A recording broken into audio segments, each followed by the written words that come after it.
क्या होगा? बाबा, मैं चाहता हूँ कि मैया की स्वमता क्रिस्टल फ्रेम की वर्षा मुझ पे सरतेव ऐसे होते रहे। वो तो होती रहेगी लल्ला। अपने लल्ला के लिए किसी मैया का प्रेम कभी कम हो सकता है भला? नंदराज, वो मथुरा से एक दूत आयो है महाराज कंस का राजपत्र लेके।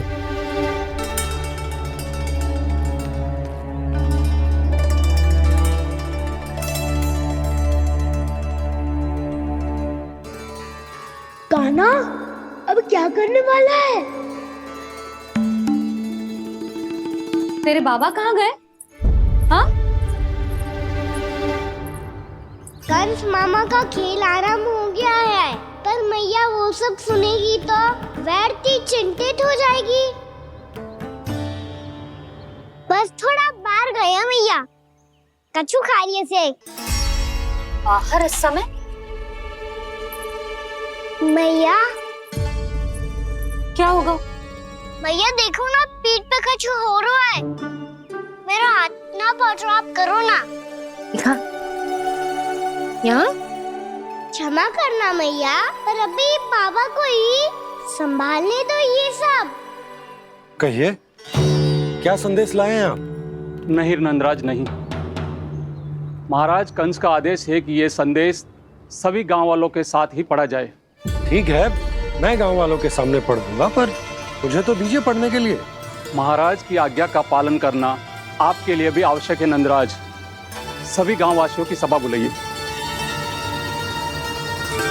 बंसी, सभी गांव वालों की सभा बुलाओ। राजपत्र में ऐसा क्या संदेश भेजो है कंस ने? अब मेरे पत्र को पढ़कर सब भौचक के रह जाएंगे। और वो कृष्ण, उस कृष्ण के पांव के नीचे से तो भूमि खिसक जाएगी, आकाश फट पड़ेगा, बिजलियां गिर जाएंगी। प्राप्ति, ओ प्राप्ति, कंस का पत्र। स्वयं को बहुत अधिक शक्तिशाली समझता है ना वो। अब देखता हूं कैसे वो इस महासंकट का सामना करता है। वो कृष्ण, वो अपनी मृत्यु स्वयं चुनेगा या मृत्यु की वेदी पर चढ़ा देगा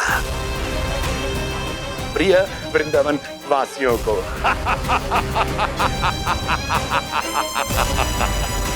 अब आएगा आनंद प्राप्ति, अब आएगा आनंद। सबको इकट्ठा करवा के ही पढ़वाएगो। अवश्य ही कोई विशेष संदेश दिया होगा कंस ने। मैं भी यही सोच रही हूँ सुलक्षणा जी, कछु ना कछु तो विशेष है, पर जे हो क्या सकता है? हाँ, बात तो सही है। ऐसा क्या हो सकता है? सभी गांव वासियों के सामने कहा जाए, कछु तो विशेष अवश्य लग रहा है। बाहर तक कोलाहल क्यों हो रहा है? मैया, मैया, अब क्या होगा?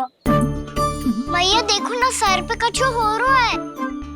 लल्ला, नारायण ने तुझे हाथ दिए हैं ना? पीठ की बात अन्य थी। अपने सिर की सेवा स्वयं कर। सर पे तो हाथ पहुंच रहा है ना?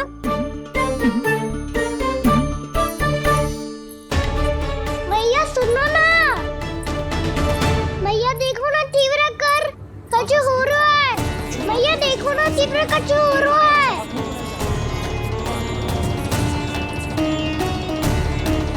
सब लोग आ चुके हैं, अपना संदेश सुनाइए आप। गोपराज नंद और सभी वृंदावन वासियों को सूचित किया जाता है कि मथुरा अधिपति और आप सभी के महाराज कंस ने कल सुबह भव्य पूजा का आयोजन किया है। इसके लिए राज्य को वृंदावन के क्षेत्र के निकट यमुना नदी के मध्य में खिलने वाले 1 कोटि कमल के पुष्पों की आवश्यकता है। इसीलिए आप सभी को यह आदेश दिया जाता है कि ये सभी कमल के पुष्प प्रथम पहर से पहले राजसभा में पहुंचा दिए जाए। तो सारे वो भी प्रथम पहर से पहले कैसे हो सकते हैं? यदि आप ऐसा करने में असफल रहे तो इसे राज आज्ञा का उल्लंघन माना जाएगा और राजद्रोह के आरोप में आप सभी को कड़े से कड़ा दंड दिया जाएगा। स्मरण रहे, यदि कल की पूजा में इन 1 कोटि कमल के पुष्पों का ना पहुंचने के कारण कोई व्यवधान आया तो समस्त वृंदावन वासियों को दोषी माना जाएगा और पूरे गांव को निवासियों सहित धूल में मिला दिया जाएगा। कल प्रथम पहर तक का ही समय है आप सबके पास।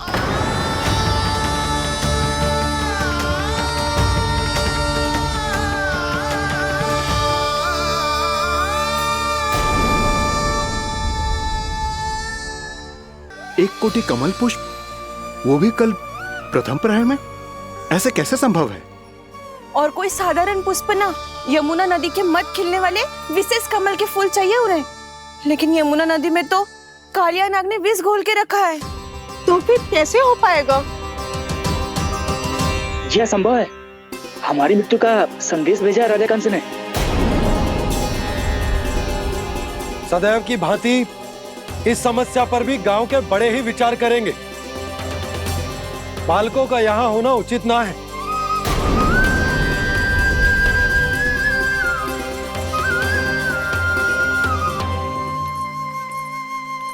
लल्ला, ले जे गेंद ले, जा अपने सखाओं के साथ खेल।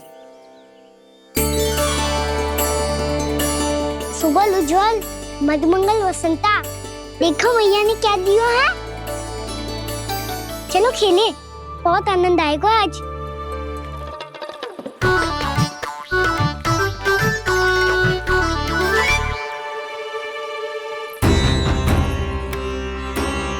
भानु, बंसी, जाओ और शीघ्र ही वो घेरे का कार्य समाप्त करो।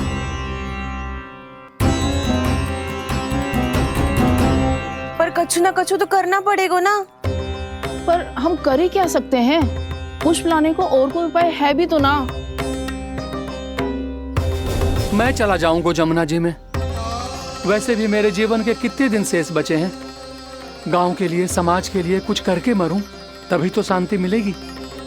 ना काका, यदि आप उस विषैले जल में छलांग लगा भी दोगे, किंतु 1 कोटि कमल पुष्प एकत्रित कर पाना आपके लिए संभव ना है। इससे अच्छा है कि मैं चला जाऊं। यदि मैं मर भी गया तो मेरे पीछे रोने वाला कोई ना है। किसी को कहीं जाने की आवश्यकता ना है। गोप नरेश होने के नाते ये मेरा कर्तव्य है कि मैं आप सबकी रक्षा करूं। नंदराज, आपको जाना है तो जाओ। हरिया, काका, भैया सब चले जाओ।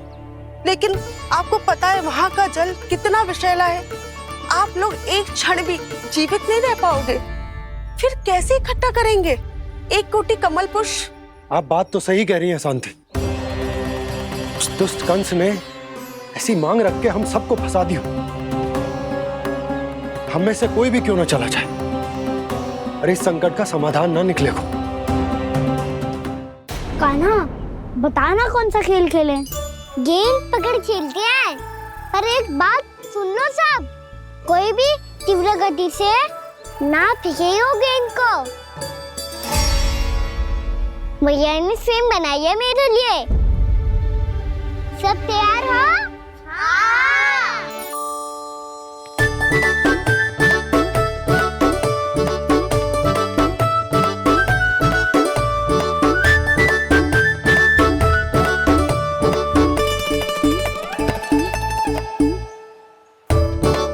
मुझे दो।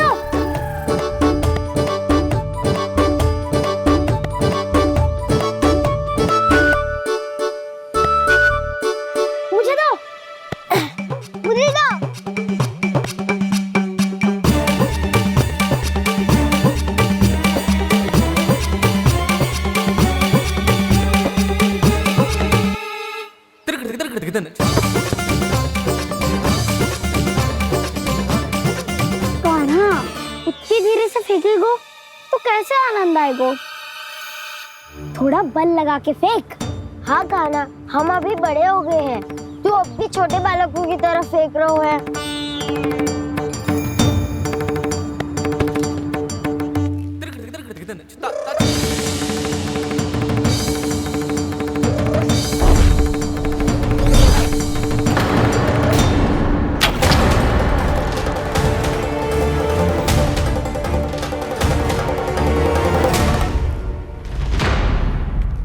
दीदी जी क्या करो कान्हा? गेंद तो डूब गई।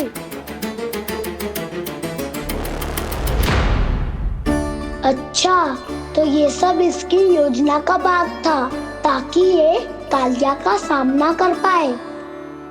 तुम सबने तो कही थी तीव्र गति से देखो सिखवा दी ना मेरी गेम मुझसे नदी में। अब मुझे जाके लानी पड़ेगी। रुक जा कान्हा, रुक जा कान्हा। जे क्या बोल रहे हो कान्हा? इसमें तो बहुत संकट है। कोई भी संकट मेरी मैया का उपहार खोने से बड़ा ना है। बहुत प्रेम से बना के उन्होंने दी थी। हे नारायण, कोई उपाय समझ में ना आ रहा है। मैया, हम कैसे करेंगे हम अपने गांव की रक्षा? कीड़े पड़ेंगे उस दुष्ट को। यदि उसके कारण किसी के प्राण चले गए तो कौन सा फल मिलेगा उसे इस पूजा का? तुम सही कह रही हो यशोद। हमारे पास कोई और दूसरा विकल्प भी तो ना है। यदि हमने मथुरा की राज आज्ञा का पालन ना किया तो इसका दुष्परिणाम पूरे गांव को भुगतना पड़ेगा।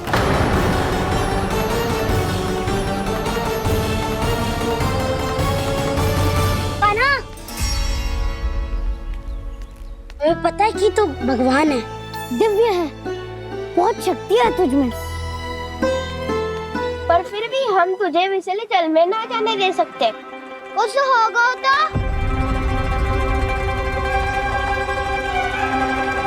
तुम सब इतनी हट कर रहे हो तो ठीक है, ना जाऊंगा। गेंद कहाँ गिरी है, कितनी दूर गई है, ये तो देख लूं, ताकि उसे बाहर निकालने का कोई उपाय ढूंढ पाऊं।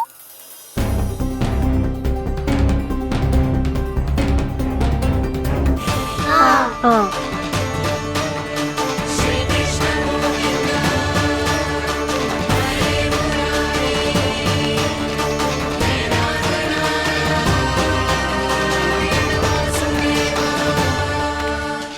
कान्हा की ये लीला तो समझ ही नहीं आ रही।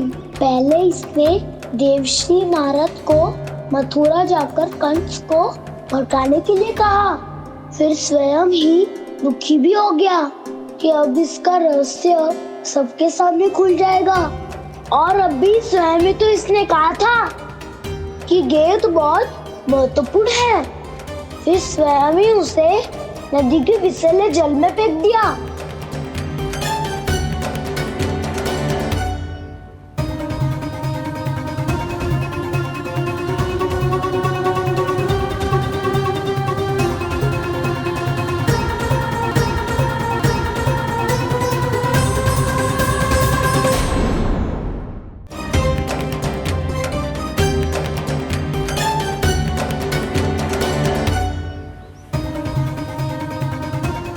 कान्हा, तू ऊपर क्यों चढ़ रहा है? अरे ऊंचाई से देखूंगा तभी तो गेंद दिखेगी।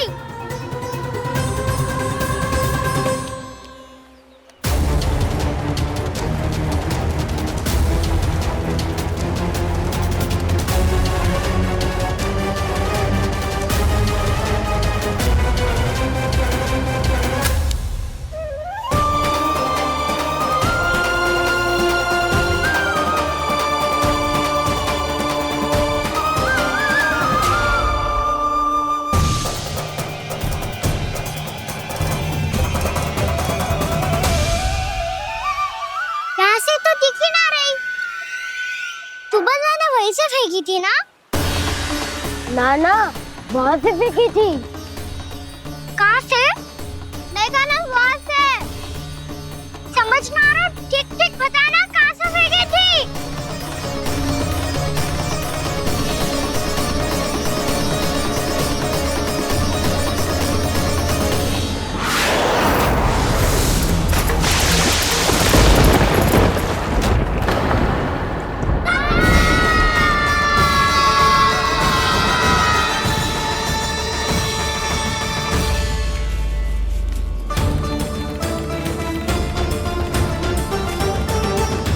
कालिया नाग के क्षेत्र में जाकर कोई भी जीवित वापस ना लौट सको है।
कालिया नाग तो उसे देखते ही निकल जाएगा।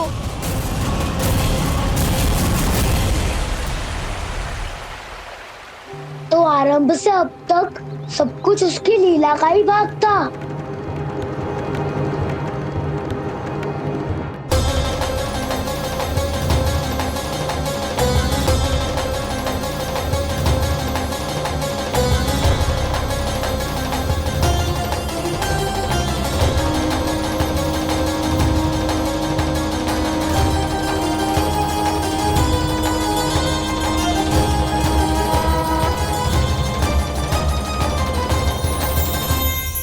इतना सुंदर रूप, मन मोहने वाली मुस्कान, अद्भुत तेज और भगवान जैसी दिव्यता। कौन हो तुम? हाँ, तुम्हें देखकर तो हम सब सम्मोहित ही हो गए।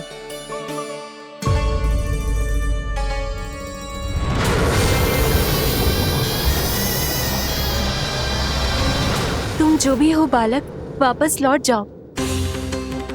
हमारा हृदय तुम्हें ही देखते रहना चाहता है, किंतु यदि हमारे पति जाग गए तो तुम्हें अवश्य हानि पहुंचाएंगे।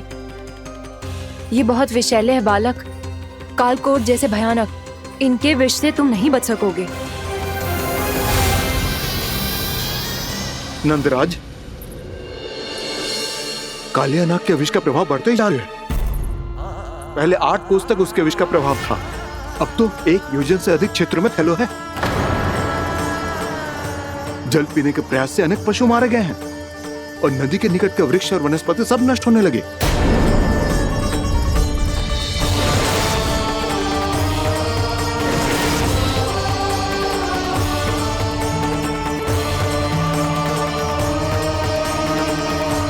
इनके विष की तीव्रता इतनी अधिक है बालक कि इनके संपर्क में आने वाले को तड़पने का भी अवसर नहीं मिलता।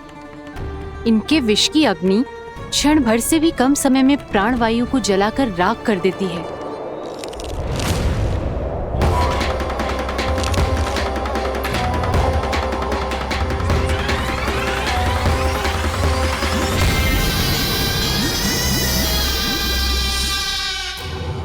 तब तो समस्या और भी गंभीर हो जाएगी।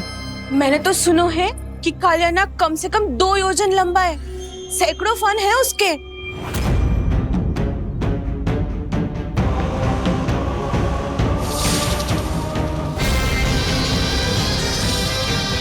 इसका अर्थ तो ये है कि हम दोनों ओर से फंस गए। एक और कंस को 1 कोटि कमल पुष्प देने जो कि कालिया नाग के क्षेत्र में पड़ते हैं, और दूसरी ओर उस कालिया नाग का विष यमुना जी के क्षेत्र में बढ़ता ही जा रहा।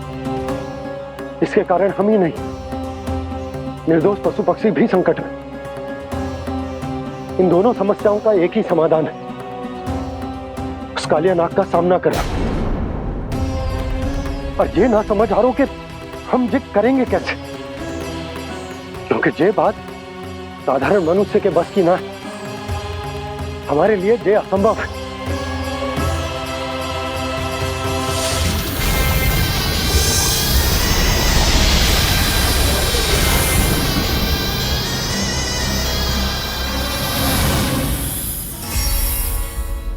अब तो तुमने अपनी आंखों से भी देख लिया बालक, ये कितने विषैले हैं।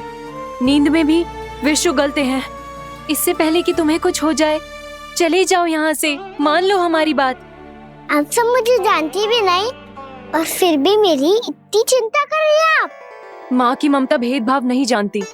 तुम भी किसी के पुत्र हो और हम सब भी माँ हैं। एक माँ को हर बालक में अपनी ही संतान दिखाई देती है, इसलिए हम तुमसे विनती करते हैं, वापस चले जाओ, बचा लो अपने प्राण। मेरी चिंता मत कीजिए, मुझे कुछ नहीं होगा। होगा, अनर्थ होगा यदि ये उठ गए तो।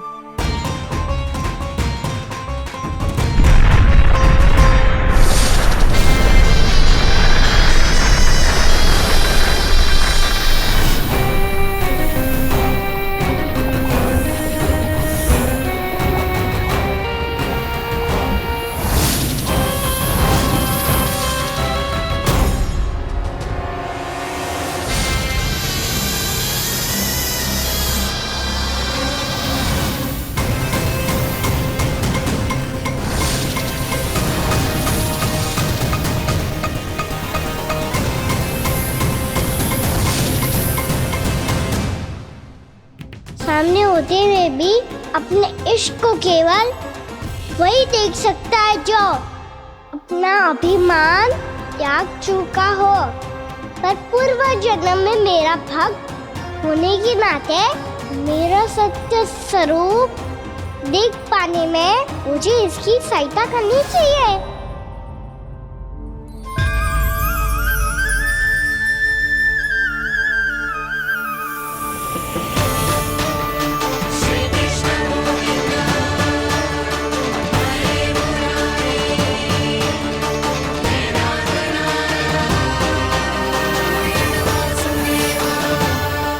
देखो हमारा छोटा सा कान्हा कैसे डट के खड़ा हुआ है, इतने विशालकाय, इतने महाभयंकर सबके सामने।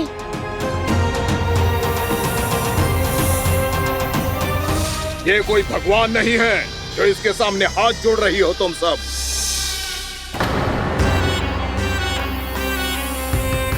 एक सामान्य साधारण बालक है ये, जो ये तक नहीं जानता कि इसके सामने है इसका काल, कालिया। तू कौन है बालक? मेरे इतने निकट आकर भी तू जीवित कैसे है? मेरी नहीं, अपनी चिंता करो कालिया। बहुत मनमानी कर ली तुमने। अब बस मैं तुम्हें रोकना हूँ। अब बस मैं तुम्हें रोकना हूँ। मैं तुम्हें रोकना हूँ। बित्ते भर का है तू, मेरे विष के बारे में जानता ही क्या है? और कहता है मुझे रोकने आया है। किससे? किससे रोकना चाहता है तू मुझे? मुझे क्रोध दिलाने की भूल मत कर बालक। अपनी फुंकार से ही तेरी इस मुस्कुराहट को अंतिम मुस्कुराहट बना सकता हूं मैं। शीघ्र बता, कौन है तू और किसने भेजा है तुझे? तुम्हें आवाज भी है कि अपनी पुकारों से तुम कितना विष भूल चुके हो। पवित्र यमुना नदी को कितना दूषित कर दिया तुमने।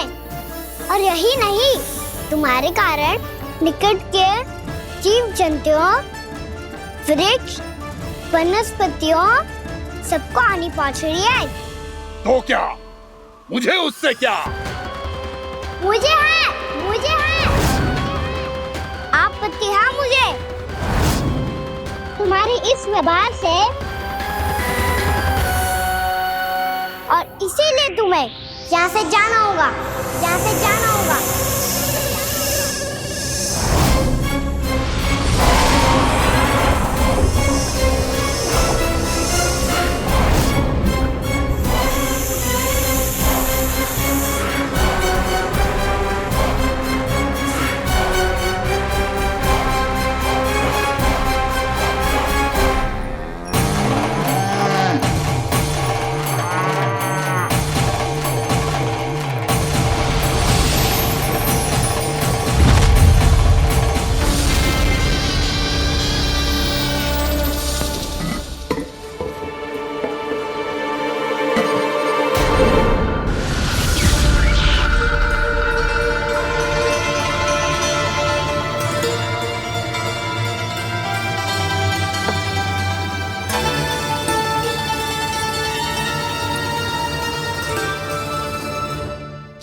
मुझे आदेश देने का साहस भी कैसे किया तूने? इस क्षेत्र को मैंने अपना राज्य बनाया है, मेरा परिवार रहता है यहाँ, और तू मुझे यहाँ से जाने के लिए कह रहा है? हाँ, क्योंकि तुम्हारे यहाँ रहने के कारण अन्य जीवों को हानि हो रही है, और मैं ऐसा नहीं होने दे सकता। मैं तो बस वही कर रहा हूँ जो एक सर्प का स्वभाव है। विष फैलाना स्वाभाविक है मेरे लिए, इसलिए मुझे चुनौती मत दे बालक। चुनौती तो मैं दे चुका हूँ कालिया। अब तो बस तुम्हें स्वीकार करनी है।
अपनी भूल को पहचानो कालिया।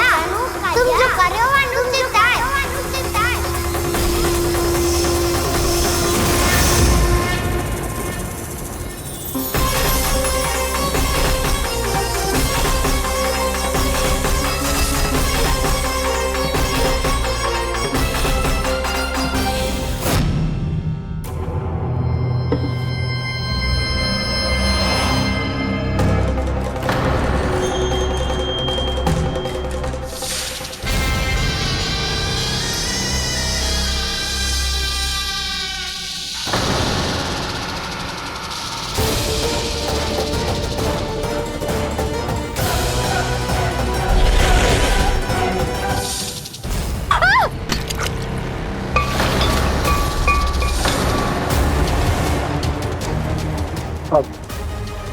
मैं आता हूँ।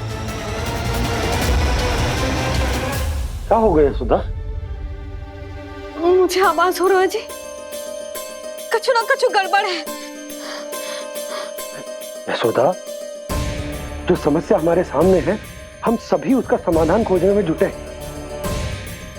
तो तुम विश्वास करो, मैं कोई ना कोई समाधान अवश्य ढूंढ लूंगा। हम कैसे भी करके वो कमल के पुष्प उस कंस तक पहुंचा देंगे। नाना, समस्या उससे कहीं अधिक है, उससे कहीं अधिक बड़ी, उससे कहीं अधिक भयानक है।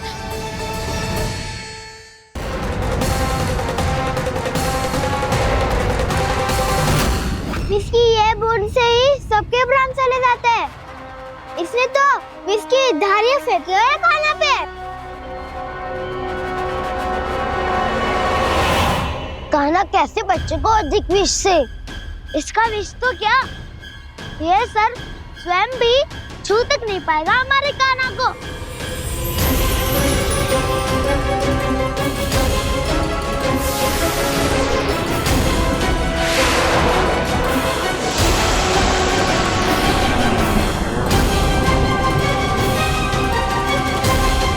तुम्हारे सखा को, मेरे भाई को कोई हानि नहीं पहुंचा पाएगा। ये कान्हा का सत्य चाहे जो हो बलराम, पर अभी तो जो एक बालक ही है ना। देखो कैसे विष के कारण स्थिर हो गया है।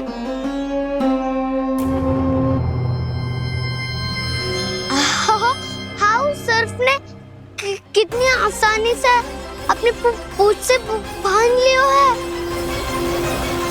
मुझे यहाँ से भगाना चाहता था ना तू? अब मैं तुझे दिखाऊंगा अपना सामर्थ्य। ये मूर्ख किसे बांधना चाहता है अपनी पूंछ में?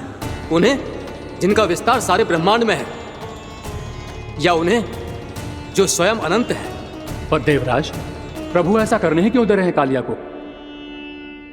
आप सब भूल रहे हैं देवगण। कालिया पूर्व जन्म में प्रभु का बहुत बड़ा भक्त था। उसी भक्ति का फल मिल रहा है अब इसे। वैसे भी भक्तों के मन का भाव सबल हो तो भगवान तो सहज ही बंध जाते हैं।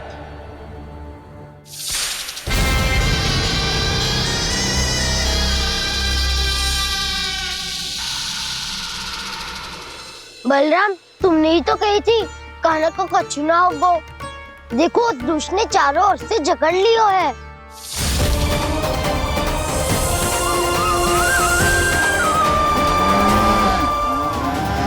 ये क्या कह रही हो तुम? सुधा जी, क्या हुआ? घबरा क्यों रही हो आप?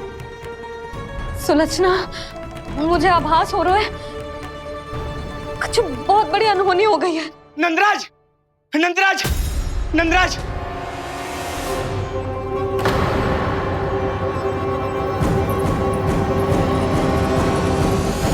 नंदराज, कान्हा ने जमना नदी में छलांग लगा दी है। कान्हा ने जमना नदी में छलांग लगा दी है। कान्हा ने जमना नदी में छलांग लगा दी है। कान्हा जमना में कूद गया है। मुझे लगा था आज कछु गड़बड़ होने वाली है। मुझे आज कान्हा को ना जाने देना चाहिए था।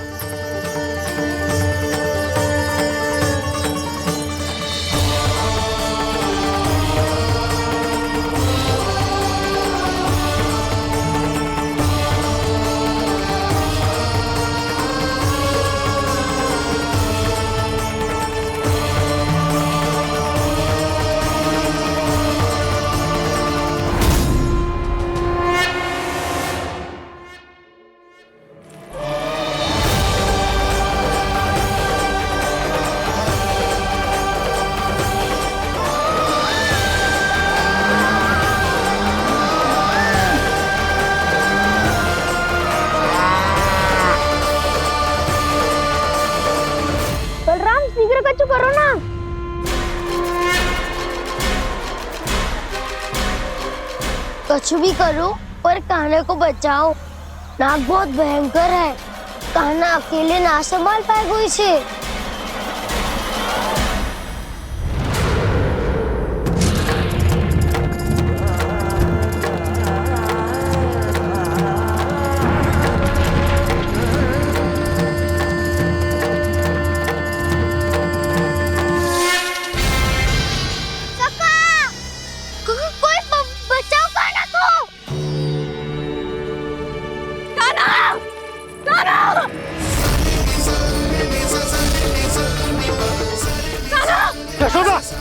यशोदा रुको। छोड़ दो मुझे, प्लीज छोड़ दो मुझे। जीजी संभालो, बावली हो गई क्या? जीजी संभालो। कान्हा, कान्हा।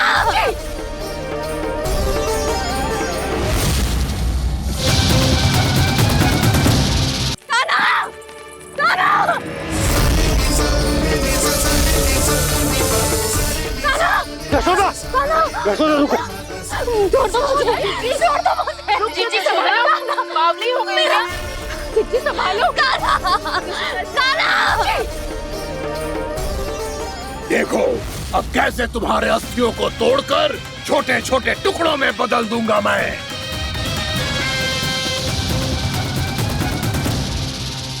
अगर जी आप जाओगी तो आप भी फंस जाओगी। अपने लल्ला के लिए मैं किसी भी संकट का सामना करने के लिए तैयार हूँ। छोड़ो ना यशोदा, हमें कोई और उपाय खोजना पड़ेगा। कोई और उपाय? आप देख ना रही मेरा कान्हा किस दशा में है। कान्हा मैया के वश में नहीं है, नहीं तो ये अपने लल्ला के लिए साक्षात काल का भी सामना कर ले। ये तो केवल कालिया नाग है। हे नागराज, आप मेरे प्राण ले लो पर कान्हा को छोड़ दो। ना नागराज, आप मेरे प्राण ले लो, मैं विरोध भी ना करूंगी। ना नागराज, आप मुझे मार दो पर मेरे कान्हा को छोड़ दो।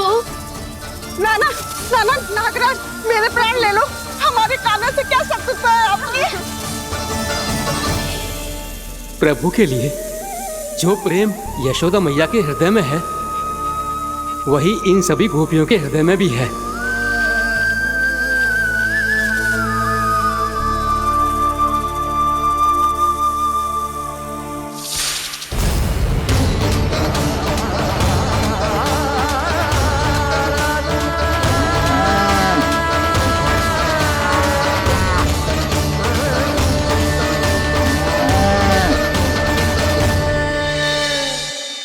यशोदा, यशोदा, देखो इन गोप गोपियों को, इन गैयाओं को, इन सब के मन में भी तुम्हारी भांति ही ममता भरी हुई। वो सब भी कान्हा से उतना ही प्रेम और स्नेह करती है, उतनी ही ममता से भरी हुई है जितनी कि तुम। तो तुम ही सोचो, जिसके साथ इतनी ममता और इतना स्नेह, इतना प्रेम, उसका कोई क्या कर सकता है? उस काले नाग का वेश इस सब आशीर्वादों के सामने कछु न है। कछु करो जी। उसे बोलो वो मेरे प्राण ले ले, मेरे कान्हा को छोड़ दे। यशोदा,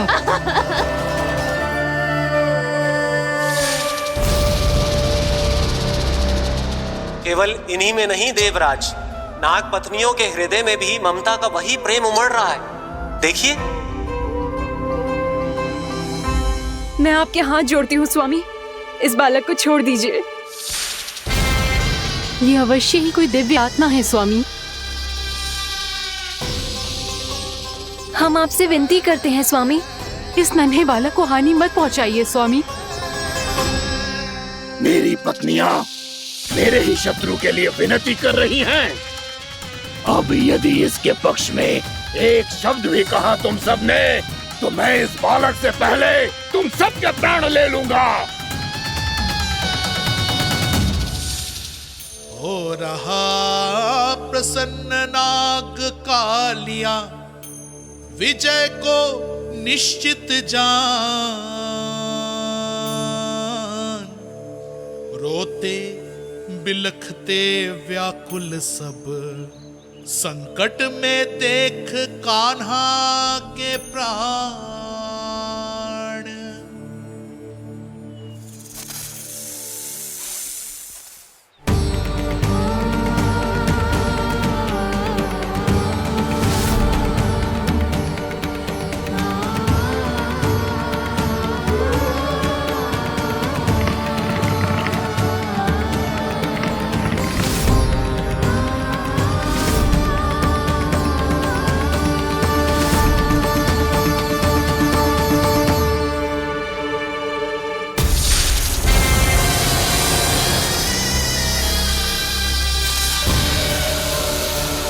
कुछ करो जी, मेरे लल्ला को बचा लो, कोई तो कुछ करो।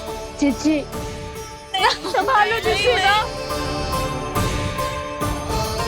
यशोदा, यशोदा तुम शांत हो जाओ, मैं कान्हा को वापस लेकर आऊंगा, मैं रक्षा करूंगा उसकी। ना नंदराज, नंदराज नहीं। कम से कम आप तो समझो नंदराज, कालिया के पास आप जाओगे तो आप भी फंस जाओगे।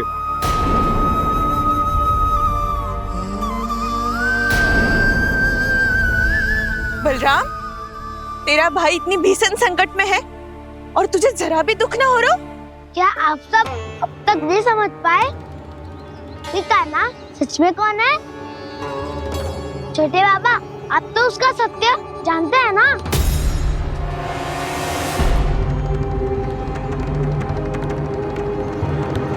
मानता हूँ कि आप सब कान्हा के रहस्य के बारे में नहीं जानते, पर क्या उसके जन्म से आज तक घटी एक से बढ़कर एक विचित्र घटनाओं को भी भूल गए हैं आप सब?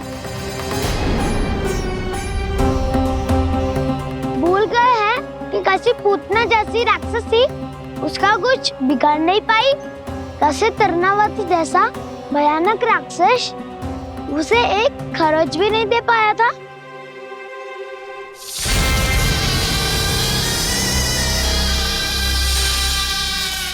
आप सबने अपनी आंखों से देखा था ना, बकासुर से कान्हा की रक्षा करने देवता स्वयं आए थे, पर सत्य तो ये है कि वो सभी देवता भी उस असुर के सामने असमर्थ हो गए थे। तब कान्हा ने बहुत ही आसानी से उस भयंकर असुर का वध किया था, एक ही बार में धराशायी कर दिया था उसे। तो आप सभी सोचिए, बार बार ऐसे असाधारण कार्य करने वाला बालक साधारण कैसे हो सकता है? अब तो आरंभ से ही सारा सत्य जानते हैं छोटे बाबा। रहस्य छुपाने में सदैव कान्हा की सहायता करते आए हैं आप, और आज आप स्वयं ही उसके सत्य को भूल रहे हैं। और तुम सब भी तो जानते हो कान्हा की शक्तियों के बारे में, तो क्या तनिक भी विश्वास ना है अपने सखा पे? बलराम जी, तू क्या कह रहे है? मैंने जो कहा उसका एक एक शब्द सत्य है छोटी माँ। यदि प्रभु की इच्छा हुई तभी कुछ ही क्षणों में सब कुछ अपनी आंखों से स्वयं अनुभव कर लेंगे आप।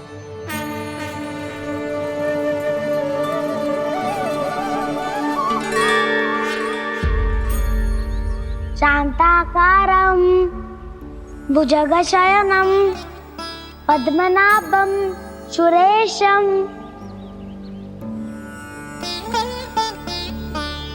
विश्वाधारं गगनसदृशं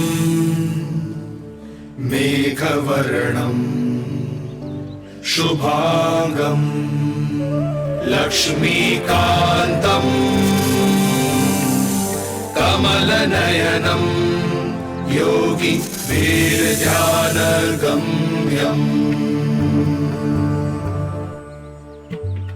वन्दे विष्णुं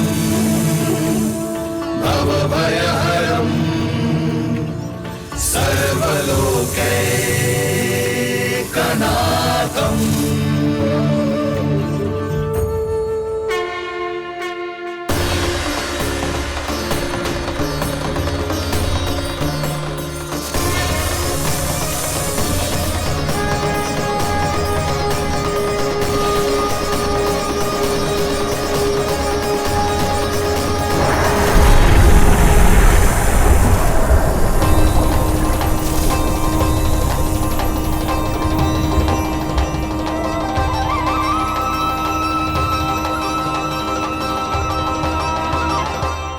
तुझे क्या लगता है बालक कि तू मेरी जकड़ से निकल गया तो अब बच जाएगा तू?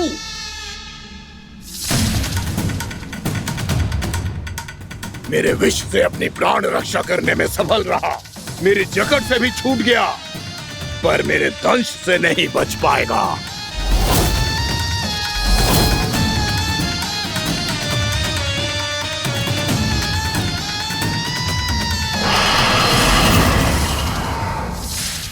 अब भय से भाग रहा है, पर मैं तुझे मृत्यु देकर रहूंगा।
मेरा नन्हा सा कान्हा कितनी देर भाग पाएगा?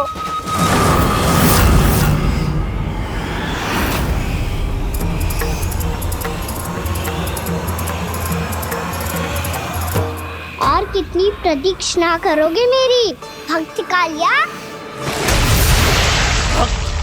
भक्त नहीं, काल हूं मैं तेरा। जब अहंकार का मुकुट बुद्धि को ढक लेता है तो भक्त अपने भगवान को भी नहीं पहचान पाता। व्यर्थ की पहेली में मत उलझा बालक, ना मैं भक्त हूँ और ना तू भगवान।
जिसके लिए इतने व्याकुल हो रहे थे, उसे छूकर कालिया नाग का हलाहल जैसा विष भी चरणामृत बन गया है और यमुना जी के जल में फैल चुके विष के प्रभाव को भी नष्ट कर रहा है।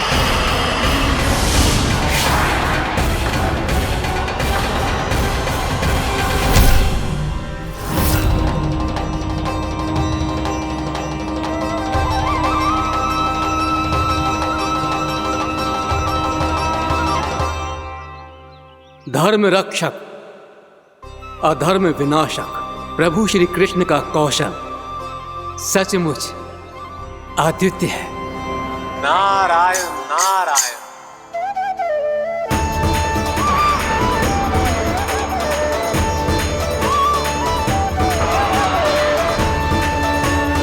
मेरा भाग तुम्हारे भीतर के अहंकार का प्रतीक है कालिया। अब तुम्हारा अहंकार, तुम्हारा अर्पण मेरे पाँव के नीचे है और तुम्हारी पूंछ अर्थात तुम्हारे प्राण मेरे हाथ में। अब तुम क्या करोगे भक्त?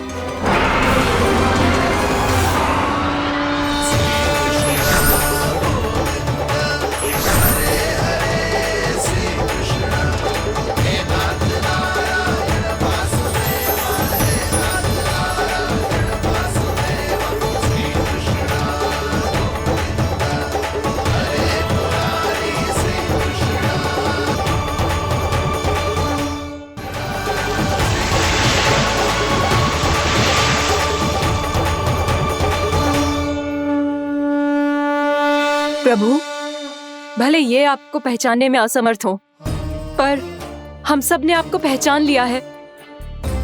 हाँ प्रभु, एक भक्त होने के नाते और एक अर्धांगिनी और माँ होने के नाते मैं आपसे इनके प्राणों की भिक्षा मांगती हूँ। अपनी कृपा दिखाइए और इन्हें क्षमा कर दीजिए। आपके लिए मित्र और शत्रु में कोई अंतर नहीं प्रभु। उसी तरह आपकी कृपा और दंड में भी कोई अंतर नहीं। दोनों दया ही तो हैं, अकारण ही किसी को प्राप्त नहीं होती। हमें विश्वास है कि हमारे पति को मिला ये दंड कोई अभिशाप नहीं है, आपका वरदान है। ये सत्य है प्रभु कि इनसे बहुत से पाप हुए हैं। इनके विष से बहुत सारे जीव जंतु को हानि पहुंची है, पर अब आपके चरण इनके शीश पर पड़ गए हैं। ऐसी कृपा तो बड़े बड़े महान महात्माओं को भी दुर्लभ है, और इन्हें प्राप्त हुआ तो अवश्य ही ये किसी महान पुण्य का ही फल है। हे प्रभु, उन्हीं पुण्य कर्मों की शक्ति का आह्वान कर मैं आपसे विनती करती हूँ, इन्हें प्राण दान दीजिए।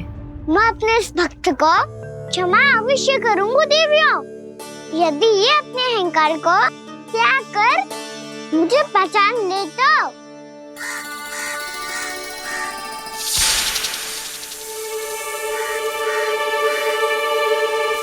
मैं तुम्हें श्राप देता हूँ, जितनी विषैली तुम्हारी जिह्वा है उतने ही विषैले सर्प बन जाओ तुम।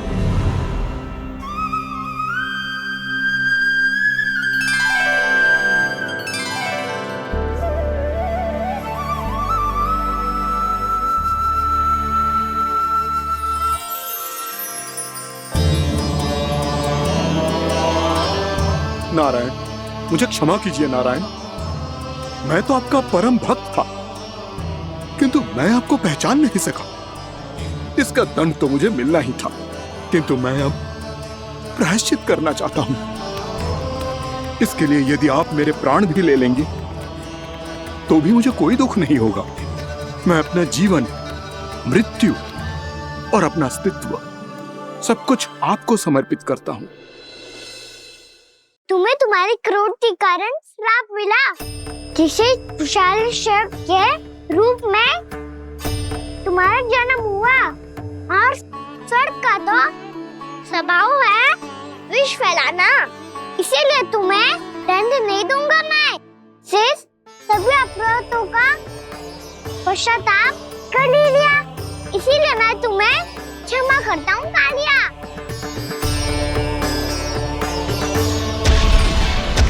पर तुम्हें यहाँ से दूर समुद्र के बीच जाकर रहना होगा, जहाँ किसी निर्दोष का जीवन तुम्हारे विष से प्रभावित ना हो। मैं चाहकर भी आपकी इस आज्ञा का पालन नहीं कर सकता। मैं असमर्थ हूँ प्रभु, क्योंकि यदि मैं इस क्षेत्र को छोड़कर गया तो मेरी मृत्यु निश्चित है। आपसे क्या छुपा है प्रभु? आप तो जानते हैं कि सर्प जाति और आपके वाहन गरुड़ के बीच अनंत शत्रुता चल रही है, जिसका प्रारंभ नागों के द्वीप नागालय से हुआ था। उस द्वीप पर छोटे जीवों को निगल जाने के लिए सर्प थे, और गरुड़ को सर्पों का स्वाद बहुत प्रिय था, इसलिए वो बार बार नागद्वीप जाने लगा था। पर इस कारण पूरी सर्प जाति उससे आतंकित हो गई थी। इसलिए जब भी गरुड़ वहां पहुंचता तो सभी सर्प छिपने लगते। जब गरुड़ को इसका आभास हुआ तो उसे बड़ा क्रोध आया और वो उत्तेजना में भरकर सर्पों का शिकार करने लगा। भूख ना होने पर भी उन्हें मारने लगा। अब सर्पों के प्राण हरना उसके लिए खेल बन गया था। इस भीषण समस्या का समाधान ढूंढने के लिए पूरी सर्प जाति महान सर्प वासुकी के सामने इकट्ठी हुई। हे महान वासुकी, हमारी सहायता कीजिए। नागद्वीप पर गरुड़ ने आतंक मचा दिया है। पहले तो वो हमें अपना भोजन बनाता था, लेकिन अब हम उसके खेल का साधन बन चुके हैं। भूख हो या ना हो, जब तब आकर वो हमारे प्राण हर लेता है। अनुचित हिंसा के इस प्रथा का आरंभ सर्पों ने ही किया है। पहले आप सबने पूरे द्वीप पर अधिकार कर लिया, फिर आहार के साथ साथ आनंद के लिए भी आप सभी ने निर्दोष जीवों की हत्या की। और जब सृष्टि का संतुलन बनाए रखने के लिए गरुड़ आपको अपना आहार बनाने आया तो आप सब अपने प्राणों की रक्षा के लिए छिपने लगे। तो फिर गरुड़ का उत्तेजित होना तो स्वाभाविक ही था। नागनाथ, जो हमने अन्य जीवों के साथ किया वही अब हमारे साथ हो रहा है, परंतु ये भी तो सृष्टि के संतुलन के विरुद्ध ही है ना? अवश्य है, इसलिए मैं गरुड़ से चर्चा करूंगा। धन्यवाद प्रभु।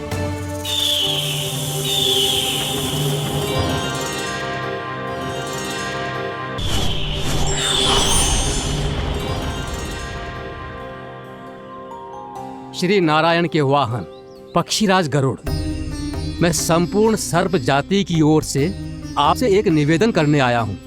कहिए, क्या कहना चाहते हैं आप? हे पक्षीराज, यदि आप हम पर ऐसे ही आक्रमण करते रहे तो शीघ्र ही हमारी प्रजाति समाप्त हो जाएगी। इसीलिए हमारी आपसे विनती है, यदि आप उचित समझें तो सर्पों के किसी एक घर से हम आपको एक सर्प प्रतिदिन अर्पित करेंगे।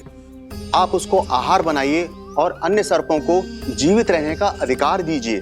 मुझे स्वीकार है। तब से प्रतिदिन किसी एक घर से एक सर्प गरुड़ के भोजन के लिए भेजा जाने लगा।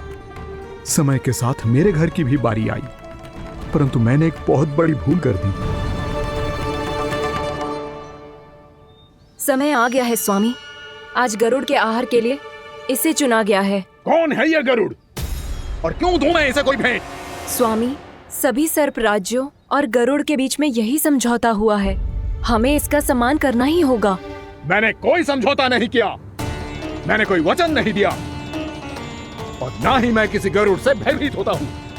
यदि इस राज्य में किसी को सर्पों को अपना आहार बनाने का अधिकार है तो वो केवल मुझे है। अब से गरुड़ को दी जाने वाली हर भेंट मुझे दी जाएगी, महाविषधारी महान नागराज कालिया को। यह और कुछ नहीं, मेरा अभिमान था प्रभु, और यह मेरे इस जन्म की सबसे बड़ी भूल थी, क्योंकि फिर जब गरुड़ को इस बारे में पता चला तो। कालिया, अभिमान में आकर तूने अपने काल को ललकारा है। जिस कालिया के नाम में ही काल छिपा है, तू उसे ललकारने का दुस्साहस कर रहा है गरुड़। स्वयं को भगवान विष्णु का वाहन कहता है तो वाहन का ही कर्म कर। स्मरण रख, इस धरती के सर्वश्रेष्ठ योद्धाओं के लिए भी मैं मृत्यु का दूत हूँ। विनाश काले विपरीत बुद्धि। तुझ जैसे मूर्ख सदा इस युक्ति को सार्थक करते आए हैं। अपने विनाश को आमंत्रण किया है तो अब भोग।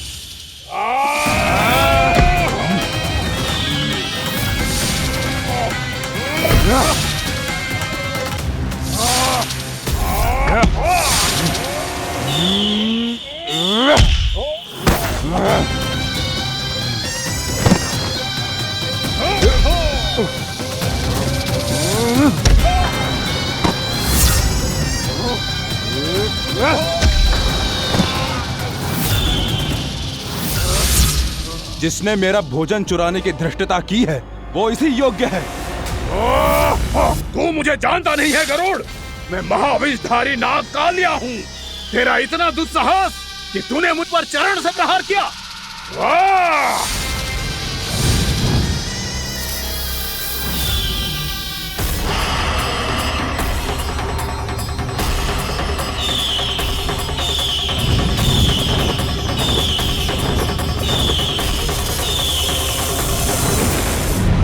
मैं अपने अभिमान में भूल गया था कि गरुड़ मुझसे कहीं अधिक शक्तिशाली है। इसलिए अपने प्राणों की रक्षा करने के लिए मैं एक स्थान से दूसरे स्थान भागने लगा। नदियां, पर्वत, यहां तक कि मैंने सागर भी लांघ डाला, पर मैं जहां भी जाता गरुड़ के रूप में मेरा काल वहीं आ जाता। इसीलिए मृत्यु की आशंका से भयभीत होकर मैं अपने बड़े भाई मां कद्रु के प्रथम पुत्र अनंत शेषनाग से राय लेने चला गया। भैया, मैं यहां आपसे आपकी सहायता लेने आया हूं। मेरी एक छोटी सी भूल के कारण यह गरुड़ मेरा पीछा कर रहा है। मुझे हर समय हर स्थान पे ढूंढते रहता है। यदि उसने मुझे ढूंढ लिया तो वो निश्चित ही मेरे प्राण ले लेगा। मुझे कोई ऐसा स्थान बताइए जहां मैं अपनी पत्नी और अपनी संतानों के साथ शांति से रह सकूं। तुम यमुना नदी के किनारे वृंदावन क्षेत्र में जाके वास करो कालिया। गरुड़ वहां प्रवेश नहीं कर सकता क्योंकि उसे ऋषि सोबरी का श्राप मिला हुआ है।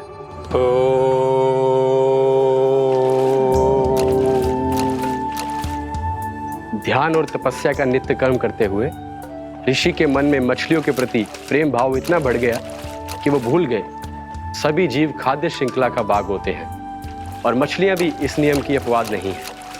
उन्हें मछलियों की अटखेली इतनी अच्छी लगने लगी कि वो इस क्षेत्र के मछुआरों को भी मछली पकड़ने की अनुमति नहीं देते थे।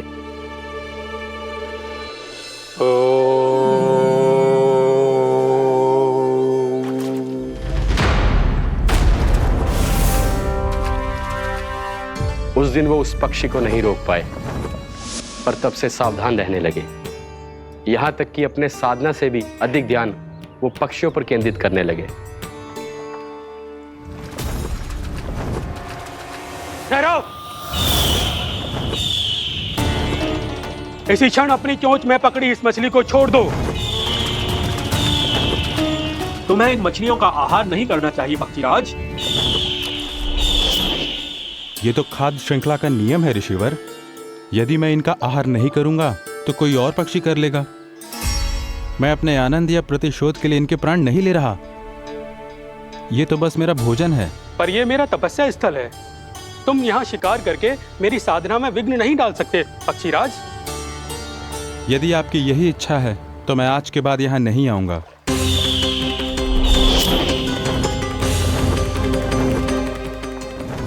पर आज ये मछली मेरे आहार के रूप में पकड़ी जा चुकी है।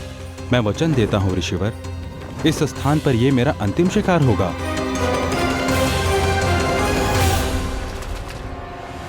आज के बाद यदि तुमने वृंदावन की निकट उड़ान भी भरी तो तुम सैकड़ों टुकड़ों में फटकर मारे जाओगे पक्षीराज। ये मेरा श्राप है।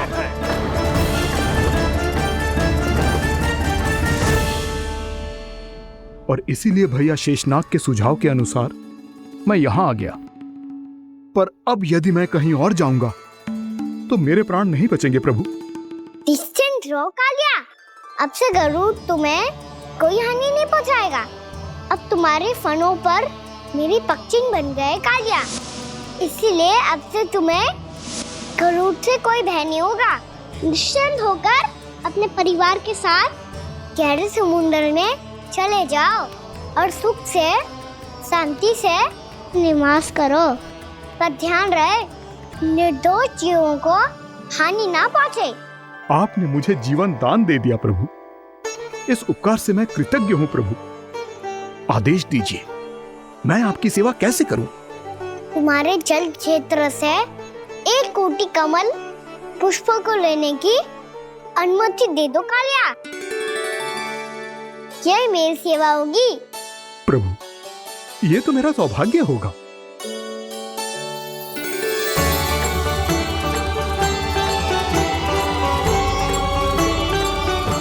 एक कोटि के स्थान पर हम 3 कोटि कमल पुष्प ले आए प्रभु। मैं तुम्हारी सेवा भाव से प्रसन्न हुआ कालिया।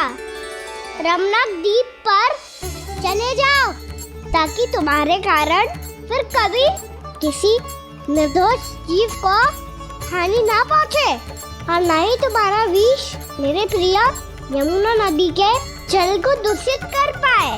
मैं तुम्हें आशीर्वाद देता हूँ। आज यहाँ मेरे द्वारा तुम्हें दिए गए इस आदेश का स्मरण जो भी भक्त करेगा और प्रातः काल और संध्या काल में इसका उच्चारण करेगा, उसे फिर कभी किसी संकट से कोई भय नहीं होगा। ये स्थान अब से काला कुंड के नाम से जाना जाएगा। यहाँ पर स्नान करने वाला और देवताओं को इस क्षेत्र से जल का अधर देकर प्रसन्न करने वाला भक्त यदि मेरा स्मरण करके पास रखेगा तो वो अपने सभी पापों से शीघ्र ही मुक्त हो जाएगा।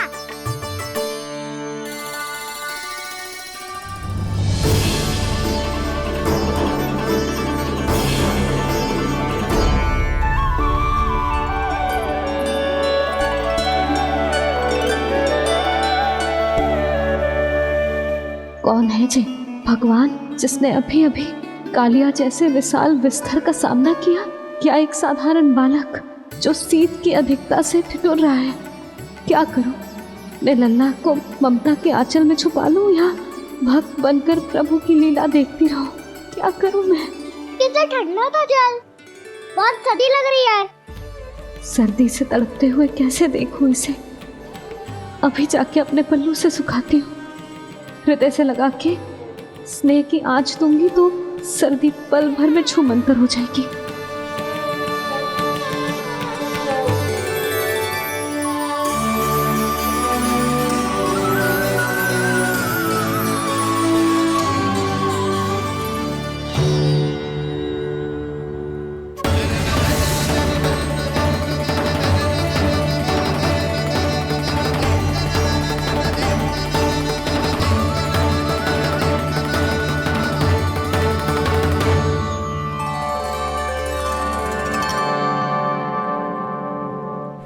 मेरी आवश्यकता ना है इसे। ये तो सच्ची में भगवान ही है जिसकी ठंड दूर करने के लिए स्वयं द्वादश आदित्य प्रकट हो गए हैं।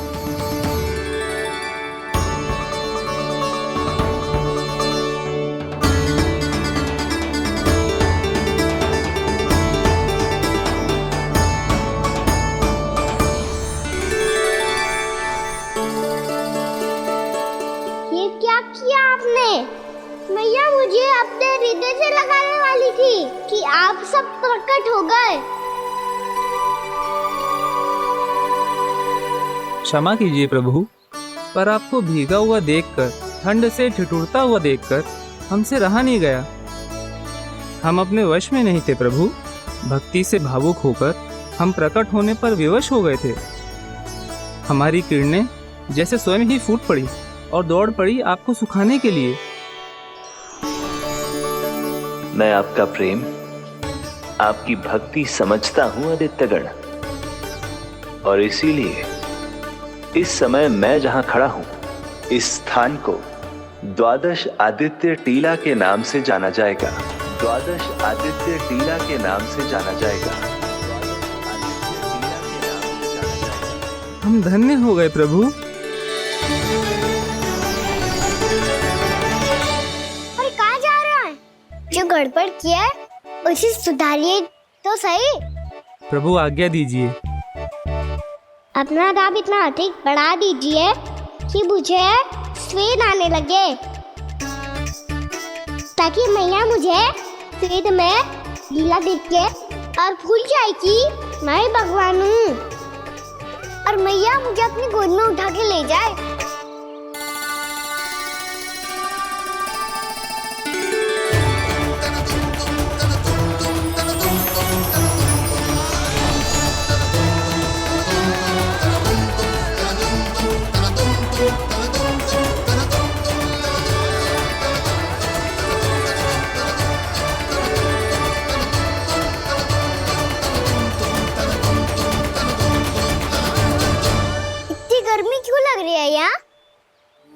स्वेद की एक बूंद भी आती थी तो मैं अपना आंचल लेकर पहुंच जाती थी इसके पास। जानती ही नहीं थी कि ये तो स्वयं वायुदेव को आदेश दे सकते हैं कि वो बहने लगे और उसका सारा स्वेद सुखा दे। वायुदेव की आवश्यकता नहीं है मैया, मुझे आप ही चाहिए लगता है जिस बात का भय था वही सत्य होने लगी है। भैया मेरे भगवान रूप को भूल नहीं पाएगी और अब मेरे लिए उनके सत्य छुपा कर रख पाना कठिन हो जाएगा। कृष्णा कृष्णा हरे कृष्णा कृष्णा कृष्णा मुरली मनोहर कृष्णा गोपाला गोविंदा हे दामोदरा।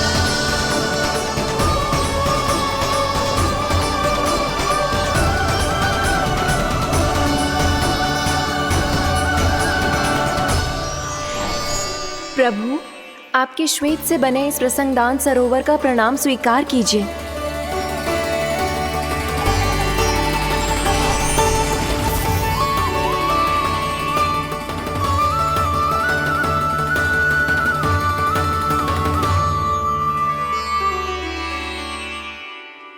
ओहो, इस चमत्कार को देखकर भैया को और भी अधिक विश्वास हो जाएगा कि मैं भगवान ही हूँ। अब कैसे मनाऊं मैया को कि मैं ही इनका लाई हूँ। बाबा है ना, अब तो यही सहायता करेंगे। श्री कृष्णा गोविंदा हरे हरे श्री कृष्णा गोविंदा हरे हरे श्री कृष्णा हरे मुरारी श्री कृष्णा श्री कृष्णा श्री कृष्णा।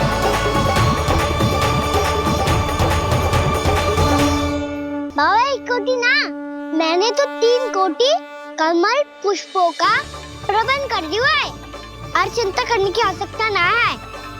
1 कोटी कमल के स्थान पर 3 कोटी कमल पुष्प मिल गए हैं। हाँ कान्हा, मैं उचित संदेश के साथ ये सारे पुष्प उस कंस के पास भिजवा दो। महाप्रक्रमी कान्हा की जय। वृंदावन रक्षक कान्हा की जय। महाप्रक्रमी कान्हा की जय। भानु जी नंदराज, बाकी गांव वालों को लेकर ये सारे पुष्प इकट्ठा करो और कंस के दरबार में पहुंचाओ। जी।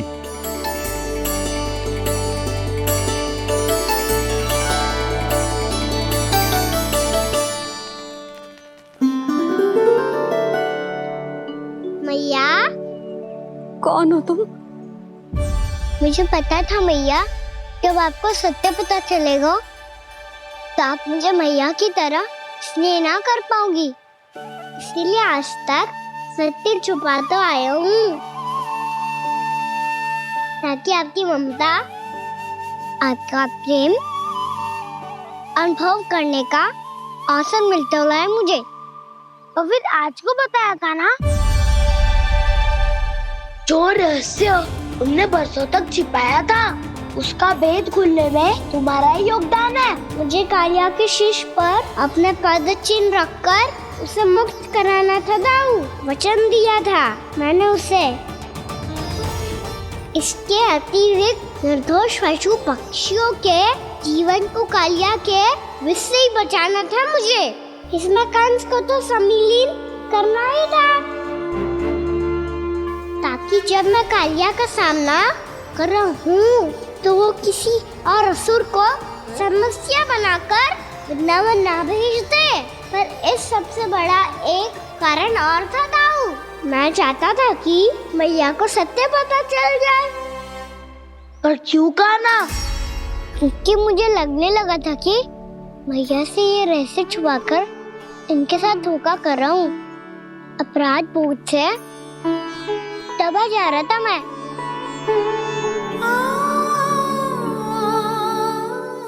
जो सत्य आपको, बाबा को, सभी को पता है, यहाँ तक कि मेरे सखा भी जानते हैं,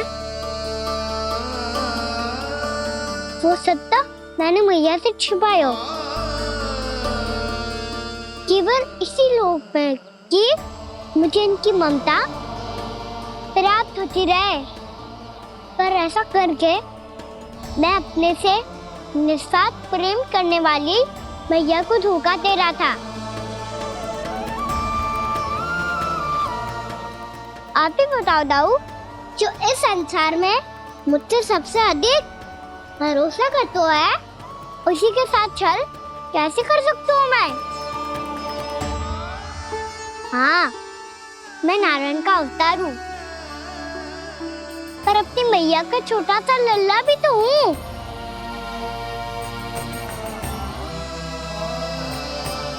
इसीलिए तो यमुना जी में छलांग लगाने का एक कारण इस गेंद को लेने जाना भी था। ने स्नेह से बनाई थी मैया ने गेंद, इसे अपने से दूर कैसे होने देता मैं? आपको आभास भी ना है मैया कि आप मेरे लिए कितने महत्वपूर्ण हो। ये सत्य है कि सभी देवता, प्रकृति, भक्त, ये सब है मेरा ध्यान रखने के लिए, मेरी सेवा करने के लिए। पर क्या इनमें से कोई भी मेरी मैया का स्थान ले सकता है? और आप भी तो यही चाहती थी कि मैं आपका लल्ला बन के आऊं, कि मैं आपका लल्ला बन के आऊं, कि मैं आपका लल्ला बन के आऊं। आज जैसे आपने मुझे अपनी गोद में लिटा रखा है, क्या कुछ ऐसा नहीं हो सकता कि शीघ्र ही मुझे आपको अपनी गोद में खिलाने का अवसर मिल जाए? मैया, नारायण का अवतार होना क्या इतनी बड़ी समस्या है कि आप हृदय से भी ना लगा सकते? मैया,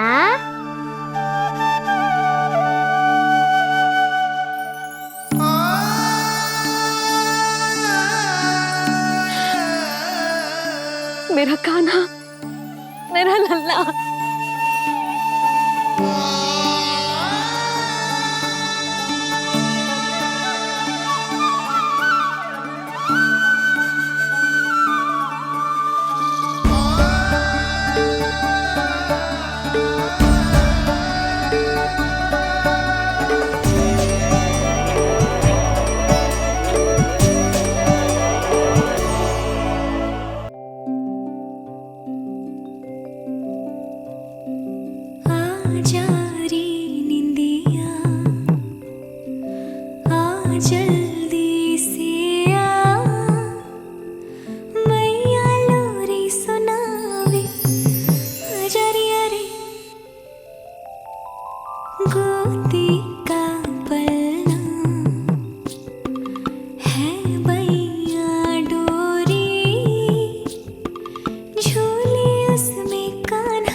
प्रभु, शीघ्र ही कुछ कीजिए, अन्यथा पूरा वन ही जल जाएगा। मेरी सहायता कीजिए प्रभु।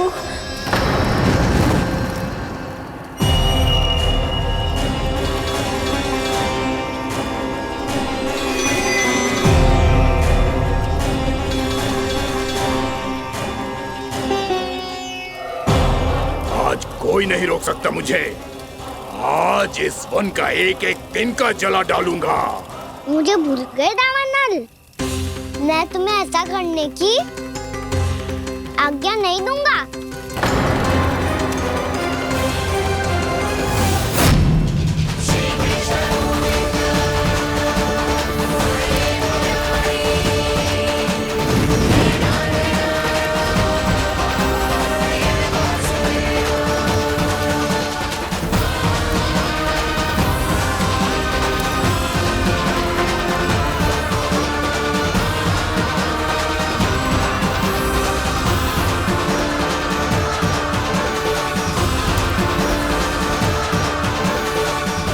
मैया की नींद में व्यवधान पहुंच रहा है, मुझे शीघ्रता करनी होगी।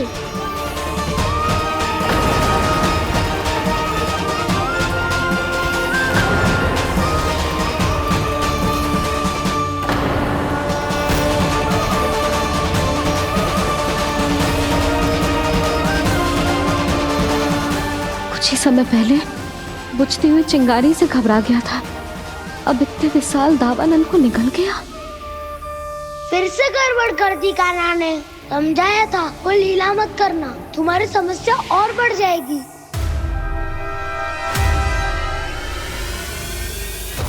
अब क्या करूं दाऊ?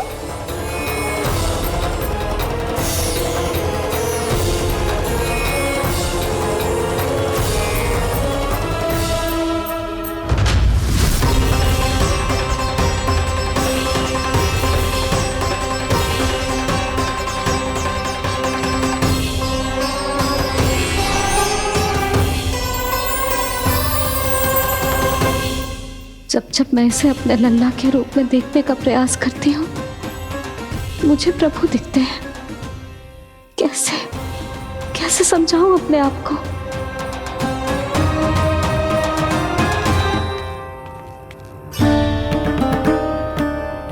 मैया, मुझे पता है आपने कहा था अग्नि के साथ मत ही खेलना, पर अग्नि फैल रही थी।